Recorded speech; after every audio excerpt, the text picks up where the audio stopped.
شام 15 نوامبر سال 2023 آزمون جمهوریوی فروغ صبح دانایی در دوشنبه جنبست گردید و در آن دانشجوی کورس سوم فاکولته حقوق‌شناسی دانشگاه ملی تاجیکستان شکرانه طاهری برنده جایزه اعلام شد.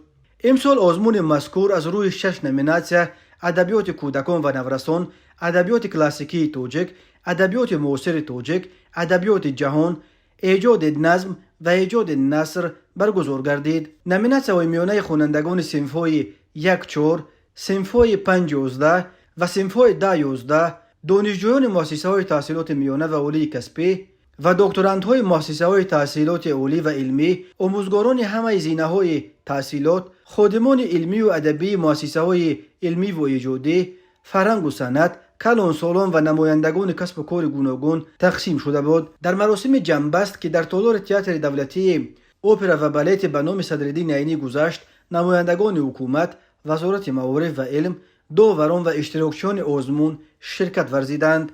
جایزه آزمون مذکور به دانشجوی کورس سوم فاکولته حقوق‌شناسی دانشگاه ملی تاجیکستان شکرانه طاهری تقدیم شد. او از روی نومیناسیون ادبیات معاصر غالب جای اول و برنده جایزه آزمون جمهوریوی فروغ صبح دانایی در سال 2023 شد و صاحب 70,000 سومانی گردید. همچنین در آزمون میان خوانندگان صنف‌های ابتدایی مکتب‌ها در نومیناسیون ادبیات کودکان و نورسان مدینه امانزاده خواننده صنف یکم مکتب رقم 1 نویه ظفرآباد جای یکم، بیژن عبدولی خواننده صنف یکم مکتب رقم 14 نویه دنغره و شکریه موسیابووا خواننده صنف 4 مکتب رقم 20 نویه شومنصور جای دوم را گرفتند.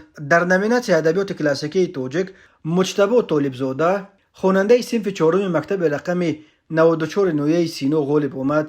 در نومیناسیون ادبیات معاصر تاجیک سومن سعیدووا خواننده صنف 4 مکتب رقم 71 شهر وحدت و در نومیناسیون ادبیات جهان نازنین بویسریزاده خواننده صنف 4 مکتب رقم 10 شهر اصفهان جای اول را به دست آوردند. در نومیناسیون ایجاد نظم شکرانه سیدعلیزاده خواننده صنف 2 مکتب رقم 8 نویه اسماعیلی سامانی و در نومیناسیون ایجاد نثر مقصود حکیمزاده خواننده صنف 2 مکتب رقم 75 شهر ایسار جای یکم را گرفتند. در نومیناسیون ایجادی نظم در بین دانشجویان بهمنیان خدایبردیف دانشجوی کورس 4 دانشگاه دولتی خوجند و در بین کلانسالان بختیار رحمانوف آموزگار دانشگاه ملی تاجیکستان غالب دانسته شده. در بین کلانسالان در ایجاد نثر دلاور سعداللهیف آموزگار دانشگاه دولتی دنغره غالب دانسته شد.